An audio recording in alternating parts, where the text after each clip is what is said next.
ಘಟನೆ silicon city ಜನರಿಗೆ ಅಚ್ಚರಿ ಹಾಗೂ ಆತಂಕ ಹುಟ್ಟಿಸಿದೆ.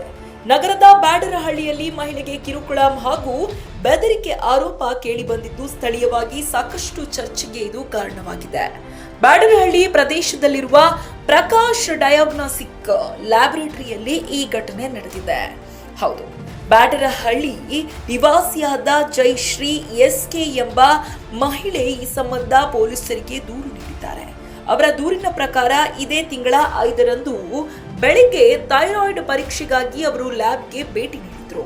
ಸಾಮಾನ್ಯ ವೈದ್ಯಕೀಯ ತಪಾಸಣೆಗಾಗಿ ಹೋದ ಸಂದರ್ಭದಲ್ಲಿ ಇಂತಹ ಅನುಭವ ಎದುರಾದದ್ದು ಆಘಾತಕಾರಿ ಎನ್ನಬಹುದು.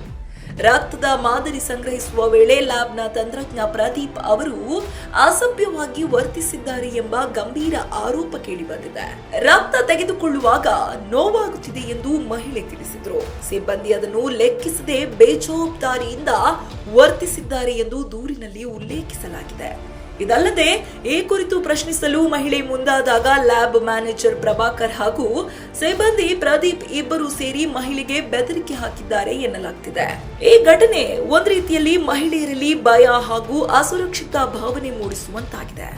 ಘಟನೆಯ ಬಳಿಕ ಜಯಶ್ರೀ ಬ್ಯಾಡರಹಳ್ಳಿ ಪೊಲೀಸ್ ಠಾಣೆಗೆ ಭೇಟಿ ನೀಡಿ ದೂರು ದಾಖಲಿಸಿದ್ದಾರೆ. ಪೊಲೀಸರು ಪ್ರಕರಣ ದಾಖಲಿಸಿಕೊಂಡಿದ್ದು ತನಿಖೆ ಆರಂಭಿಸಿದ್ದಾರೆ. ಸಿಸಿಟಿವಿ ದೃಶ್ಯಗಳು ಸೇರಿದಂತೆ ಎಲ್ಲಾ ಸಾಕ್ಷ್ಯಾಧಾರಗಳನ್ನು ಪರಿಶೀಲಿಸಲಾಗ್ತಾ ಇದೆ. ಸಾಮಾನ್ಯವಾಗಿ ಆರೋಗ್ಯ ತಪಾಸಣೆಗಾಗಿ ಜನರು ನಂಬಿಕೆಯಿಂದ ಲ್ಯಾಬ್ಗಳಿಗೆ ಹೋಗ್ತಾರೆ. ಆದರೆ ಇಂತಹ ಘಟನೆಗಳು ಸಾರ್ವಜನಿಕರಲ್ಲಿ ಆತಂಕ ಹುಟ್ಟಿಸುತ್ತದೆ. ಮಹಿಳೆಯರ ಸುರಕ್ಷತೆ ಪ್ರಶ್ನಾರ್ಥಕವಾಗಿರುತ್ತಿರುವ ಈ ಸಂದರ್ಭದಲ್ಲಿ ಸಂಬಂಧಿತ ಅಧಿಕಾರಿಗಳು ಕಟ್ಟುನಿಟ್ಟಿನ ಕ್ರಮ ಕೈಗೊಳ್ಳುವುದು ಅಗತ್ಯವಾಗಿದೆ. ಇನ್ನು ಈ ಪ್ರಕರಣದ ಸತ್ಯಾಸತ್ಯತೆ ಹೊರಬರಬೇಕಿದ್ದು ತಪ್ಪಿತಸ್ಥರ ವಿರುದ್ಧ ಕಾನೂನು ಕ್ರಮ ಕೈಗೊಳ್ಳುವಂತೆ ಸಾರ್ವಜನಿಕರು ಕೂಡ ಆಗ್ರಹಿಸಿದ್ದಾರೆ.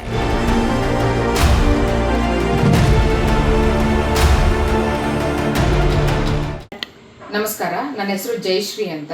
ನಾನು ಬ್ಯಾಡರಹಳ್ಳಿ ಮಾಗಡಿ ರೋಡಲ್ಲಿ ವಾಸವಾಗಿದ್ದೀನಿ. ನಾನು ಲಾಯರ್ ಆಗಿ ವೃತ್ತಿ ಮಾಡ್ತಾ ಇದ್ದೀನಿ.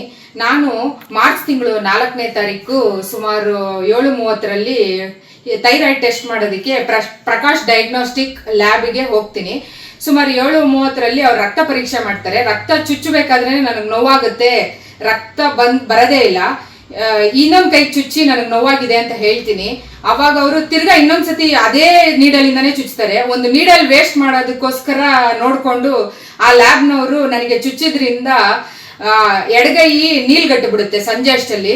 ನಾನು ಅವ್ರ ಲ್ಯಾಬ್ನವ್ರಿಗೆ ಫೋಟೋ ಹಿಡಿದು ಕಳಿಸ್ತೀನಿ, ಈ ಥರ ಆಗಿದೆ ಅಂತ. ಅವರು ಐಸ್ ಪ್ಯಾಕ್ ಇಡಿ ಅಂತಾರೆ. ಅದಾದ ನಂತರ ನಾನು ಪಕ್ಕದಲ್ಲಿರೋ ಹಾಸ್ಪಿಟ್ಲ್ಗೆ ಹೋಗ್ತೀನಿ. ನೋಡಿದಾಗ ಇದನ್ನ ಹೆಮಟೋಮಾ ಆಗಿದೆ, ವೇಯ್ನು ಪಂಕ್ಚರ್ ಆಗಿದ್ದಾರೆ 2 ಸತಿ, ಅದರಿಂದ ಇದು ಹೆಮಟೋಮಾ ಆಗಿದೆ ಅಂತಾರೆ.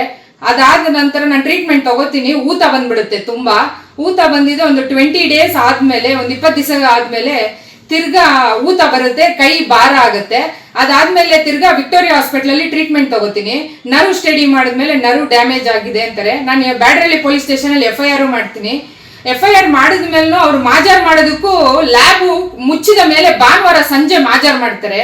ಇದರಿಂದ ಏನ್ ತಿಳಿದು ಬರುತ್ತೆ ಅಂದ್ರೆ ಪೊಲೀಸ್ನವರು ಅವರಿಗೆ ಸಪೋರ್ಟ್ ಆಗಿದ್ದಾರೆ. ನನಗೆ ನ್ಯಾಯ ದೊರಕಬೇಕು ಅಂದ್ರೆ ಈ ಮೂಲಕ ಮಾಧ್ಯಮ ಮುಂದೆ ಹೇಳ್ಕೊತೀನಿ. ಧನ್ಯವಾದಗಳು.